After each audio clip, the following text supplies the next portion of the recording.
تیر شوی آیاتونو کی اللہ تبارک و تعالی د کافرانو ذکر وکړو او د هغې نه وړاندې د مؤمنانو ذکر کړیو بیا ورپسې د کافرو ذکر وکړو دلته ورپسې د منافقینو ذکر کوي او منافق هغې ته ویل کېږي چې د هغه د زړه حال د ښکاره د ظاهر حال نه جدا وي ښکاره حال یو شانی د زړه حال بل شانی دلته چې کوم منافق ذکر کېږي نو دا هغه کافرو ته ویل کېږي چې په ښکاره باندې مسلمانانو د زړه نه کافرو د زړه نه کافرو چونکې د دې کفر ډېر زیات دی او دا کافرو ځکه وما هم بمؤمنین الله ویلي دا مؤمنان نه دي نو کافرو خو د دې کفر زیات دی د عامو کافرو ځکه عام کافر په زړه کې هم کافرو په ښکاره هم کافرو د هغې دوکه کمه وه او د منافقانو دوکه ځکه زیاته وه چې دي په ښکاره مسلمانانو او زړه نه کافرو نو دې دوکه هم ډېره زیاته وه ځکه دې به دلته فواید د اسلام هم حاصلول او فواید د کفر به هم حاصلول د دنیایي فواید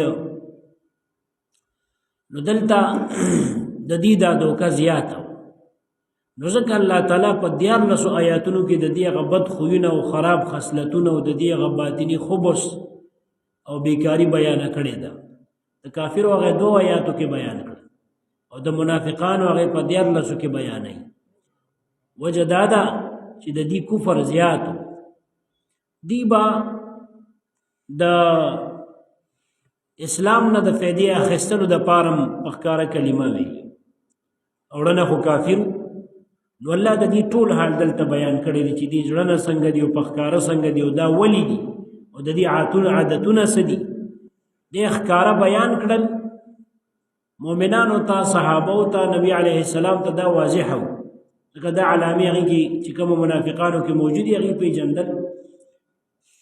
نو دلته د دوی د هغه نفاق ذکر کړی دی او واضح ذکر یې کړی دی د دې وجه نه چې د دې دا کفر زیات دی نو قرآن کې الله بل ځای کې ویلي دي چې ان المنافقین فی الدرک الاسفل من النار منافقان با په لاندې ویښ د جهنم کې د کافرو نه به لاندې د عام کافر یهودیانو نه نصاراو نه دې ټولو نه به لاندې وي ده ځکه د دې کفر زیات دی د نبی علیه السلام زمانه کې دا منافقان دا څوک دي کې اکثر یهودیانو چې اسی د دوکې د پاره دی په ښکاره ایمان راوړي وړنه کافر اکثر په دې کې يهوديان مشر د دې عبد الله ابن ابي ابن سلول نو د مشر دی په نبی عليه السلام سره منظم کو د نبی عليه السلام نه په بازي jihad سره متل تر دې پوري چې په یو موقع باندې صحیح بخاری روایت دی چې په یو موقع باندې په دې کې یو منافق چې دومره سخت جنگ وکړ چې مؤمنانو مسلمانانو یې د خو سم ثوابونه حاصل کړ سم ثوابونه وی حاصل کړ نبی علیہ السلام مبارک ودا جهنمی دی اته خو الله د علم ور کړو ودا جهنمی دی صحابي فرمایي وی نږدې و چې د بعض مسلمانانو په اړه کې شک پیدا شو چې ښا دا دومره سخت jihad کوي دی چې دینو منافق دینو دا نور څنګه مؤمنان شو هغه یو صحابي وی ما ورته وی چې تاسو فکر مکوئ چې نبی علیه السلام ویلي دي چې دا جهنمی دي نو زه پسې کېږم زه به معلومات وکړم دی وی زه پسې شوم وی د جنگ په اخره کې ډیر سخت زخمی شو وی چې زخمی شو وی زخم برداشت کول نه شو وی تور راواغشت او ځان ته کې خود ځان په ورواړو خودکشي وکړه وی زه په منډه رالم ما نبی علیه السلام مبارک ته وی چې د الله رسول استا خبر خو سیدا سړی خو واقعي جهنمی اوس دې څه د پاره راغلی او دیني د پاره چې مالی غنیمت کې براته یې سمېلو شي او نبی علیه السلام مبارک خو کله کله به داسې انعام چاله ورکاو چې چا به ډېر ښه جنګ نو ګوره جهاد به یې ورسره کوو مونځ به یې ورسره کوو کلمه به یې وي حج عمره په غزوه احد کې عین د جنگ په موقع کې څوک واپس شوي 300 منافقان 300 عبد الله بن ابي بن سلول مشر چې نبی عليه السلام مبارک سره جنگ ته وته باقاعده او چې میدان ته رسیدل نو بس دا اوس موقع ده چې موږ واپس شو د مسلمانانو زړونه به مات شي 300 مرګرو سره د قضیه نه را واپس شو نبی عليه السلام مبارک ورته ولی واپس کیږي وی تاسو زموږ نه منه موږ درته وی چې مدینه منوره کې جنگي کو تاسو بار تر وته واپس شو عین موقع او دومره ورانی او کچی یو دو ډلې دو قبیلې د مسلمانانو وي چې هغوی دي ته وکتل نو هغې مړه بایلل دی پسې را روان شو خو چې لږ یو څو قدم یې واخیسته نو لږ یې سوچ وکړه چې دا څه کوی منافقانو پسې ځې نو را واپس شو بیا الله د هغې ذکر هم قرآن کې کړی چې الله دې بچ کړل غرض مې په دې کې و چې ته سوچ وکړه د دې کفر زیات دی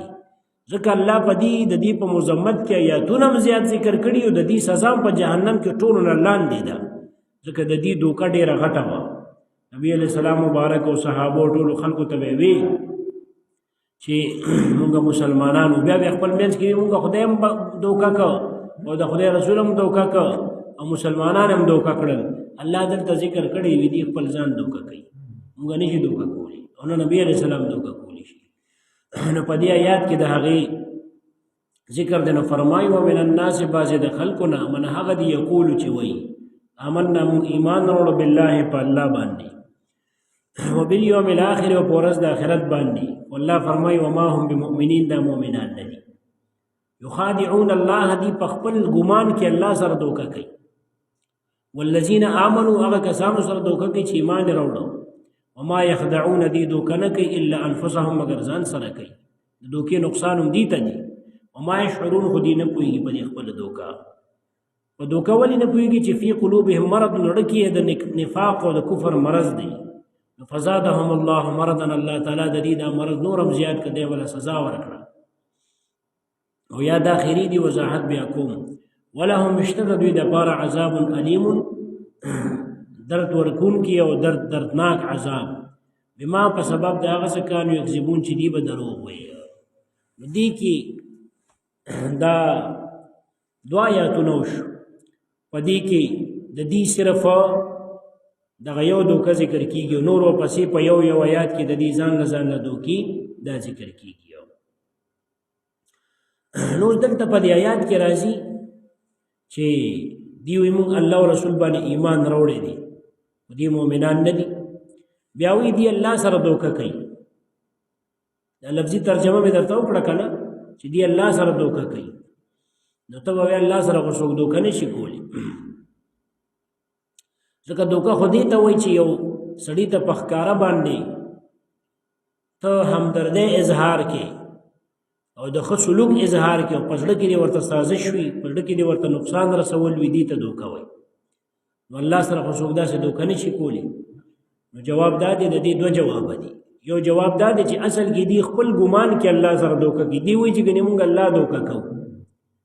نو الله تعالی د دوی هغه د ګمان مطابق د آیات نازل کړي چې یخادعون الله دی په خپل ګمان کې الله سره دوکه کوي خو بیا د دې دوکې رد کړی دی چې وما يخدعون الا انفسهم دې دوکه نه کوي مګر ځان سره کوي الله سره دوکه نشي کولی دویم جواب د دې خبرې دا دی چې یخادعون الله دلته یو ټکی حذف دی مجاز بالحذف دی دلته یخادعون الله یعنی یخادعون رسول الله دی دوکه نبی علیہ السلام مبارک سره کوي ځکه نبی علیہ السلام سره دوکه ده الله سره دوکه ده ځکه من یطع الرسول فقد اطاع الله چې د نبی علیہ السلام اطاعت وکړو د الله اطاعت وکړو نګوره چې د نبی علیہ السلام مخالفت چا وکړو د الله مخالفت او قرآن عظیم الشان کې چې کله چې صحابو نبی علیہ السلام سره صلح حدیبیه په مقابعت په جهاد کړي نو الله قرآن کې وایي ان الذين يبايعونك انما يبايعون الله کوم خلکو چې تا سره بیعت وکړو ستا لاس کې لاس ورکړه د جهاد دی الله سره بیعت وکړو د نبی علیہ السلام مبارک بیعت ته الله خپل بیعت ویلی دی دغه رنګ نبی علیہ السلام سره دوکه کول د الله سره دوکه ده نو معنا د آیات دا چې دی الله سره دوکه کوي او بیا وی دا دوکه د خپل ځان سره کوي اصل کې د دوکې چې کوم نقصان دی هغه هم دې ته ملاوي او دې پوهېږي نه اوس چې پوهېږي نو د هغې وجه ده هغه بیا آیات کې ذکر کېږي اول دا ړومبې آیات ووایه نو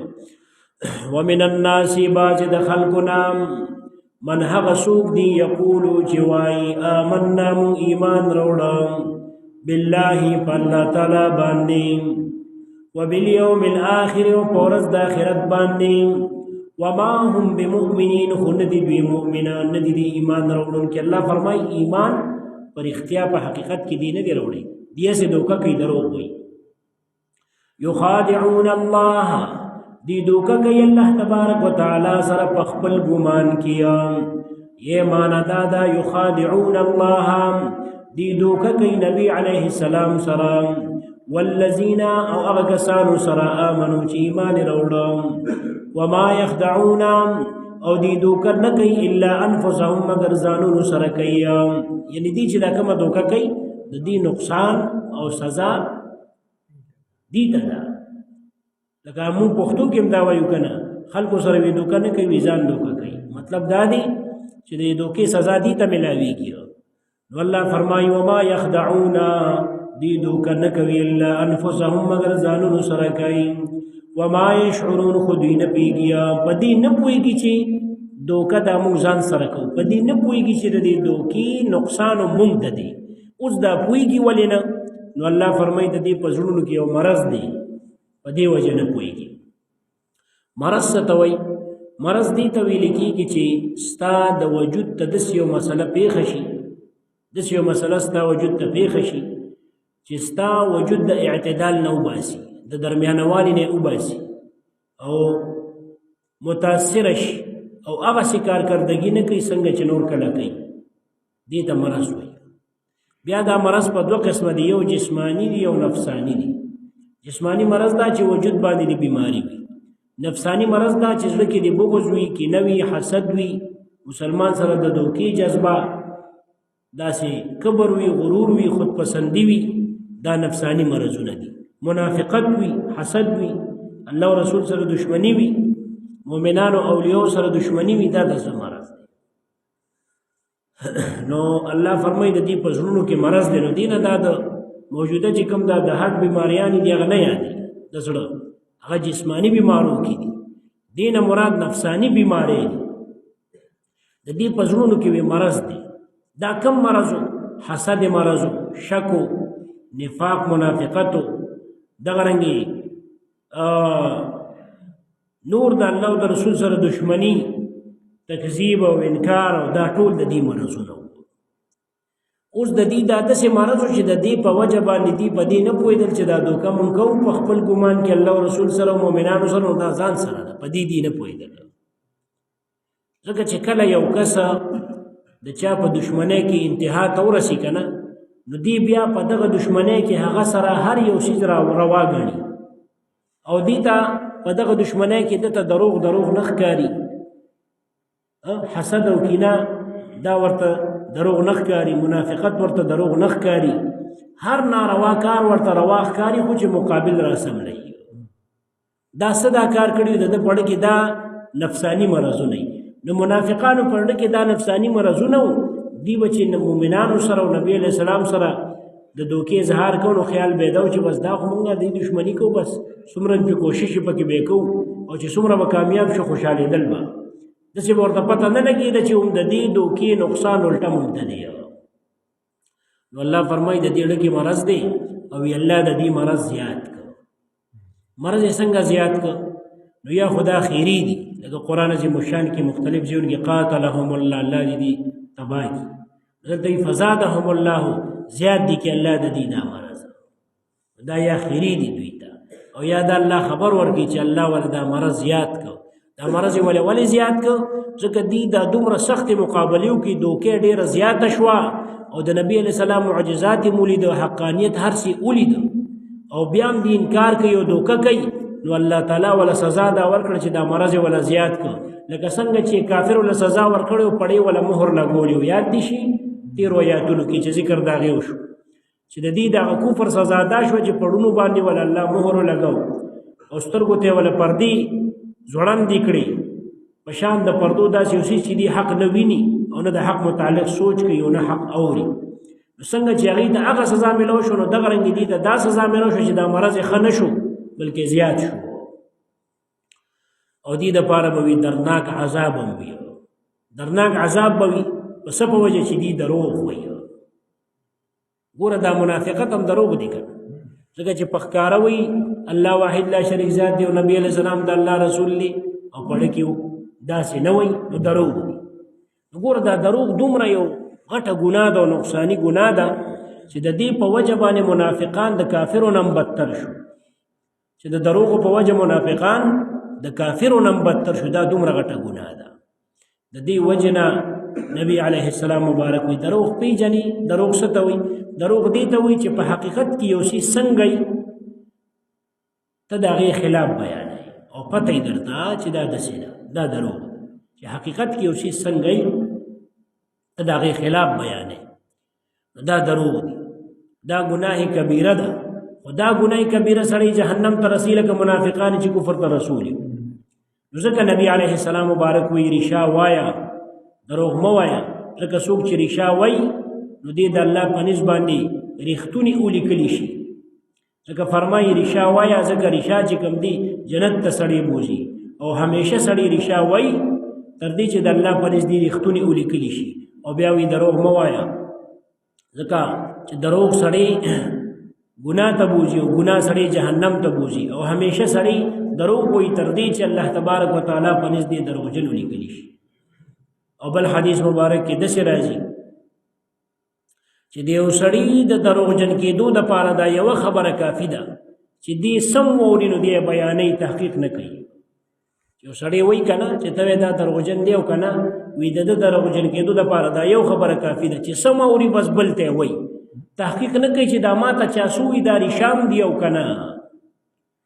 او مسند احمد کې روایت موجود دی دا ړومبي دوه روایت د صحیح مسلم و مسند احمد کی حدیث موجود دی نبی علیه السلام فرمایي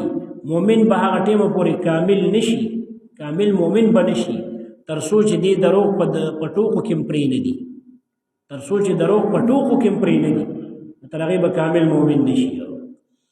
دغه رنګې د صحیح بخاري روایت دی نبی علیه السلام فرمایي یو ورځ دوما جبریل او میکائیل علیه السلام په خوب کې رانل د پیغمبر خوب وحی وي ښه د الله حکم او پیغامي وی دی راته خوب کې رالل وی زه په دې خوب کې روان کړم یو د یو لاس نه ونیولم بل د بل لاس نه ونیولم ارض مقدسه بیت المقدس علاقې ته بوتلم نو ډېر نور څیزونه هم په دې حدیث کې ذکر دي خو صرف دا یو به ذکر کوم وی ما ولیدل چې یو کس ناست دی او یو بل کس ورته ولاړ دی او دا کم کس چې ولاړ دی نو د سره د اوسپنې کونډره داسې تېره نو د دا یو وخت کې دا کم کس چې ورسره ناست دی د دې ناست کس دا یو وخت کې اوښلی د دې ځای نه واله تر دې سټه پورې او بیا راتاو شي دې بل طرف ته وله دا وختي کې دا کونډه ورکړي نو دا وله دې سټه پورې وشلی نو چې کله وله دا شلی نو دا بل جوړ شوي نو بیا راتاو شي دا بل وله وشلی دې ځای پورې نو چې دې خوا راځي نو دا بل جوړ شوي نو بیا وله دا شلی وي هغه چغې وایي او تکلیف کې دی وی ما ته جبریل علیه السلام وی چې دا د هغه دروغجن عذاب قبر دی تر قیامته پورې چې کم کس دروغ وایي او د ده نه خواره شي په دنیا کې یو ته دروغ وایي هغه بل د ویده سي وي هغه ویده سي وي او دا خواره شي دا افوا چې خواره شي وی تر قیامته پورې د ده د عذاب دی او قیامت کې چې کوم عذاب دی هغه بیا الله ته پته ده خو دا خو عذاب قبر دی دروغ نو دې وجه نه دا ګناه کبیره ده دې نه ځان ساتل پکار دي خو بعضو موقعو کې دروغ ویل جایز دي لکه حدیث مبارک کې راځي چې مسلمان د کافر سره جنګیږي د جهاد په موقع او یو موقع کې دروغ ویل مسلمان له چې اخلاصي نه وي چې اوس دروغ ونه وایم نو دلته نقصان پیښیږي مسلمان ته ډېر سخت د کافرو د طرفه نو په دې موقع باندې د دروغ ویل بیا جایز دي خو که دا نقصان د تخپله پیښیږي نو بیا ولا جایز دي خو افضل نه دي او که نور مسلمانانو ته نقصان پیښیږي نو بیا ولا دروغ ویل واجب دي که وی نه وي ګناهګارېږي ځکه د نورو غمال او عزت بچ کول دا په د لازم دي که نه په دغه موقع باندې او صلح چې د دوو کسانو منځ کې جوړه کې او داسې یو موقع پکې راشي ته وایې که زه اوس ریښه ووایم دا مسله نه کي د دې دا مطلب نه دی چې بس ته په صلح کې شروع شي نو همداسې دروغ به وایې خلک دې نه دا مطلب اخلي د دې دا مطلب نه دی مطلب د دې دا دی چې د دوو کسانو منځ کې ته جوړه کې او یو صورتحال پکې داسې پېښ شو چې تو اوس ریښه ووې دا جوړه کېږي نه نوره مرانېږي نو هلته بیا دروغ ویلی شي داسې نه چې ته دروغ چې واک دې واغېشته نو بس تا ته ټیکټ او ټیکه میلاو شو سند میلاو شو دروغ اوس به وایې دا مطلب یې نه دی ښه د حدیث معنا او مطلب دغه دی نو دغلته جایز دي یو دوه موقعو باندې نورو باندې هم جایز دي هغه دا دي چې یو موقع باندې ته وکتل چې ستا مال ستا عزت او ستا ځان لکه تا څوک وجني او یا د مال څوک اخلي او یا د عزت څوک اخلي که ته دغلته ریښه ووایې نو دغلته تاله دروغ ویل جایز دي افضل نه دي بهتر نه دي خو جایز دي یعنې رخصت درته شته چې ووایې او که تا وکتل چې د بل مسلمان مال څوک اخلي یا عزت اخلي یا د هغه سر ځي که ته ریښه ووایې نو که ته وایې که دغلته اوس زه دروغ ووایم د دې مسلمان مال بچ کېږي د ده عزت بچ کېږي او د ده سر بچ کېږي نو دغلته په تا دروغ ویل واجب دي ځکه د بل مسلمان مال بچ کول عزت بچ کول او ځان بچ کول دا په تا لازم او واجب دي هلته به خامخا دروغ وایې که ودې نه وي ګناهګارېږي فرق باندې پوه شوي یعنې که په تا داسې مصیبت راغی نو ځان دپاره دروغ ویلی شي جایز دي خو افضل او بهتر نه دي او که په بل داسې مصیبت راغی نو بل مسلمان دپاره بیا ویل لازمي دي چې د هغه مال بچي عزت بچي او همدغه رنګې د هغه سر بچي دا امام غزالی رحمه الله او علامه شامی زموږ د مذهب فقیه دی علامه شامی رد المختار کې لیکلي دا د ضرورت په وجه باندې د انتهایی مجبوري راشي نور دا څومره غټه ګناه ده څومره سخته چې د خولې نه د دروغ خبره اوزي حدیث شریف کې راځي 1 میل یا 2 میله تا سره چې کوم فرشتي دي ادنه د دې د بدبویۍ نه منډه کړي دومره بدبویي دي سره د خولې نه راوځي په دې دروغ وینا سره چې دغه فرشته منډه کړي میل 2 میله منډه کړي چې بیا هغه بدبویي هغه خبره ختمه شي نو بیا راشي او چې سړی همداسې لګیایي چې همداسې لګیایي نو بس هغه به فرشتو نه به منډې وباسي نو په خبره پوهېږي خواله به مولا نه راځي نو د دې دروغو په وجه باندې منافقین کوم ځای ته ورسېدل نو الله تعالی د دې نه موږ وساتي او څوک چې پکې اخته یې الله دې توفیق ورکړي چې دغې نه ځان وساتي نو توبې توفیق دې الله د ټولو نصیب وګرځوي فی قلوبهم په زړونو د دوی کې مرض مرض دی فزادهم الله زیاد کړ الله تبارک وتعالی دوی مرضن په مرض په لحاظ زیات کړل دوی مرضن مرض د دې یعنی په مرض کې زیات کړل ولهم شته د دوی دپاره عذاب علیم دردناک علیم په معنا د مولم درد ورکون کې عذاب دردناک عذاب د دې دپاره دی بما په سبب د هغه څه کانو یکذبون چې دی به دروغ وایي ما مصدریه ده نو بتکذیبهم په سبب د دروغ ویلو د دی د دروغ ویلو د دی یعنې بما کانو په سبب د هغه څه کانو یکذبون چې دی به دروغ وایي نو د دروغو په وجه دې دپاره دردناک عذاب دی تو سوچو که د عذاب دی که نه دروغ ویلو ومن الناس بعض د خلقنا من هغه دی یقول چې وایي آمنا مونږ ایمان رڼو بالله په الله تعالی باندې وبالیوم الاخر او په ورځ د آخرت وما هم ندی دوی بمؤمنین ایمان رڼونکي یخادعون الله دی دوکه کوي نبی د الله تعالی رسول سره یا دوکه کوي په خپل ګمان کې الله سره والذین هغه کسانو سره آمنو چې ایمان راوړه وما يخدعون دی دوکه نه کوي الا انفسهم مگر خپل ځانونو سره وما يشعرون خو دې نه پوهېږي په عقل سره چې ادراک وشي نو هغې ته علم وایي چې په حواسو سره دا کوم ادراک وشي نو دې ته شعور وایي دا څاروو ځناورو ته هم شعور وایي ښه او دې کې شعور هم نشته فی قلوبهم په زړونو د دوی کې مرض مرض دی چې حسد دی شک دی نفاق دی او بغض دی کینه ده فزادهم الله زیاد کړ الله تبارک وتعالی زیاد کړ الله تعالی دوی مرضن په مرض سره په لحاظ د مرض یعنی مرض یې ولا زیاد کړ ولهم شر دوی د پاره عذاب علیم درد ورکوونکي یا دردناک عذاب بما په سبب دا سکانو یکسبون چې دی به دروغ وایي صدق الله العظیم اللهم صل علی سیدنا محمد